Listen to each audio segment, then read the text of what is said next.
Hey guys, welcome back to the Another Excuse podcast with me, Byron Greeley.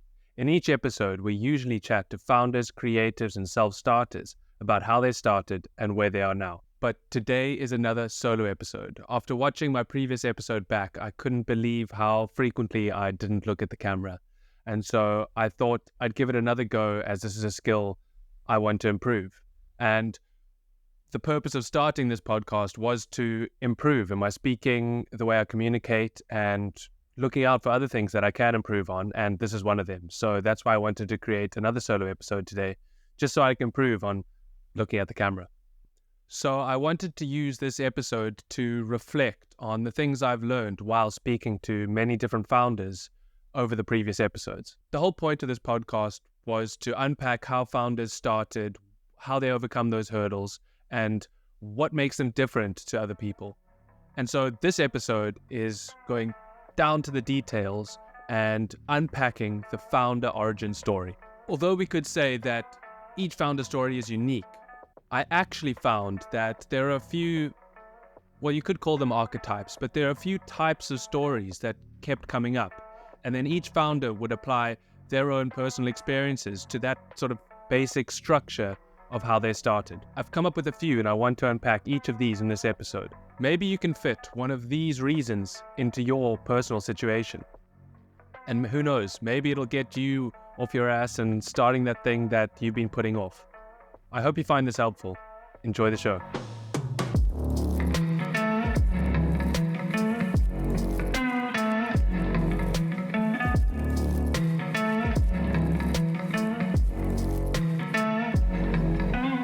Past 6 months, I've spoken to many successful founders and executives, and they all obviously had to start somewhere.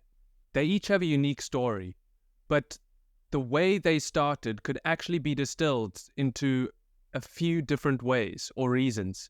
And I think the best way to label these is archetypes. So I'm going to call them archetypes from now on, and I'm going to give you a few. A lot of the time, the reason we take the leap into the unknown is quite simple. It's that story we tell ourselves to get ourselves to do that something scary and make it either less scary or simply just more motivating to actually start and do it.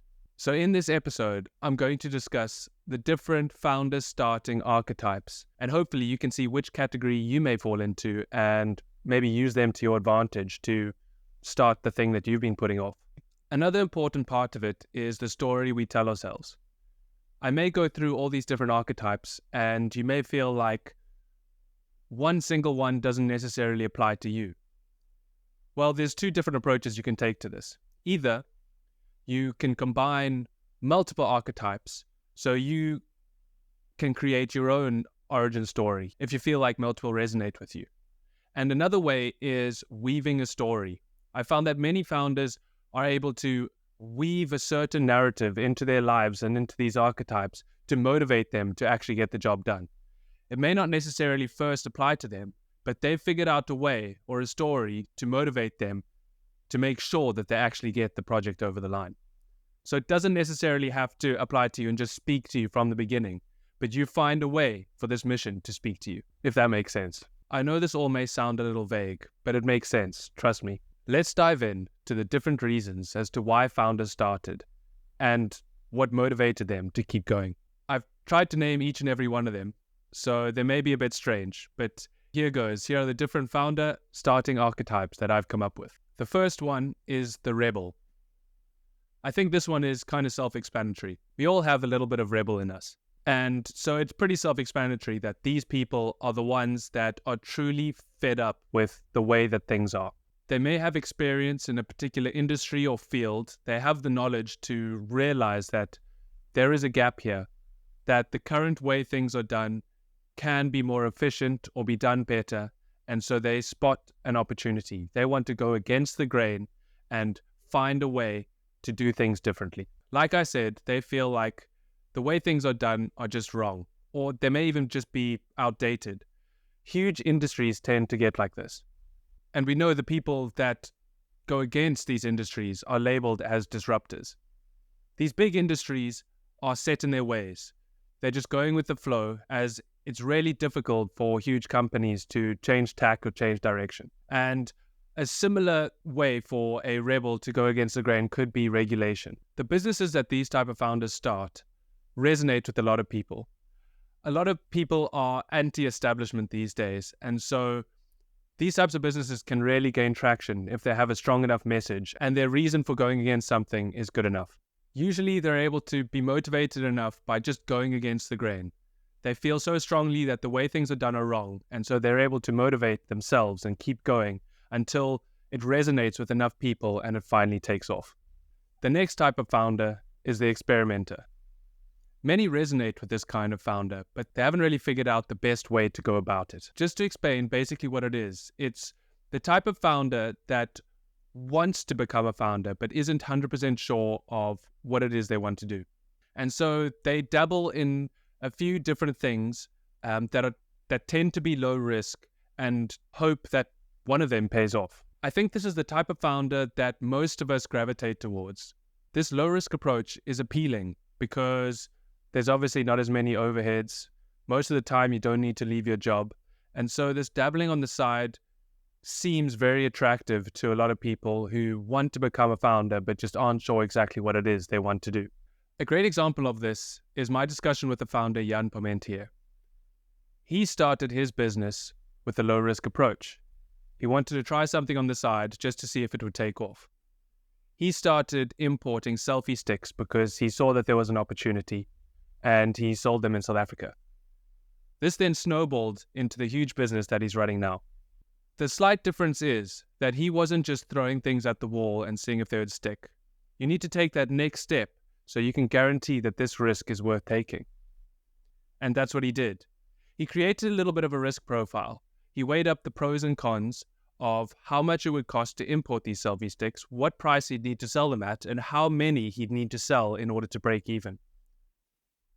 Running a few of those numbers, he realized that he only needed to sell roughly a quarter of the selfie sticks that they imported in order to make profit. That drastically lowers just how risky this investment would be. Him and his partner imported the selfie sticks, and they just said that they need to sell enough to break even. And because that number was so much lower and so much more attainable, they were motivated to get that done.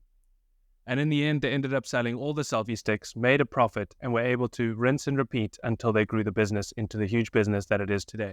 It's those small steps, going that extra mile, that turns you into someone just dabbling on the side, trying different things and seeing what sticks, and to being intentional, and this thing that you're trying on the side actually having the potential to take off.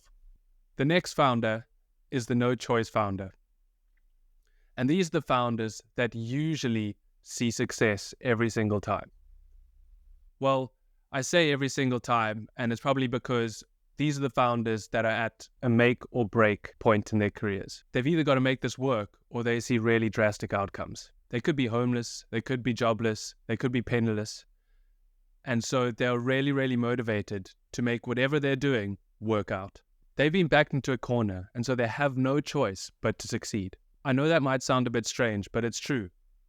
Most times when people are backed into a corner, they pull something out of the hat and they just make it work. Many of us are very fortunate that we never have to experience this situation. It can be extremely stressful and a very high pressure situation. But like I said, they usually make it work because they scramble to take action. I understand that there is the other side of the coin. I'm speaking to the people that made it a success, and there are many people who didn't.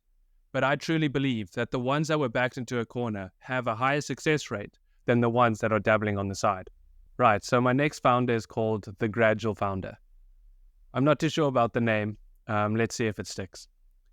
But the gradual founder are the ones that have every intention to be a founder, but they're kind of waiting in the wings, waiting for the right time. Almost procrastinating. And some even are procrastinating because they're sitting on a great idea, but they're also waiting for the right time to pounce. And what I've found, speaking to most founders, is there never really is the right time. The right time is right now. And so you've just got to give it a go and take the leap. But I know that is easier said than done. It's not always the best approach to wait in the wings and see if something happens because, like I said, that perfect time may never come. But on the flip side, some of these founders actually do see success. And they do this because they have the intention and mindset to become a founder. And although it may take a lot longer, and it may even take many years, they're sitting in the wings with a founder mindset. And so it may be in their particular industry that they're constantly looking for opportunities or things that are wrong with their industry or their existing clients. And they notice problems that keep popping up again and again. These problems start to become patterns, and they may have even solved this problem internally in their current business. And because they see many competitors or many clients coming up with the same problems, and they've solved it before, they soon gain the confidence to go out and solve that problem as a service on their own.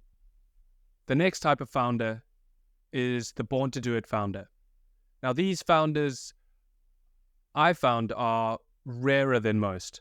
Because of the schooling system and social stigmas of parenting, we're usually raised and educated to go into a normal 9-to-5 job. There are only a few people who aren't raised this way. They didn't go to a conventional school. Their parents were founders, and so they're exposed to starting their own businesses at a very young age. Or they're people who are just so passionate about selling things and making money, even though their circumstances didn't force them into doing it. And their parents were so supportive of them selling things on the side that they just caught the bug and couldn't stop. So these types of founders are unique. They're different to everyone else. And although some of them may have gone to a conventional school, they rarely struggle with fitting in with the ways of how people think and how they do things. They struggle with getting a job where they have to work for someone else. It just doesn't sit right with them. And so sometimes these guys aren't even hireable. And so they have to go out and start their own thing. And my final founder is the by chance founder. I've ended with this one because surprisingly to me, it is actually the most common founder that I've spoken to. And when I label them the by chance founder, I don't mean that an opportunity just fell into their lap.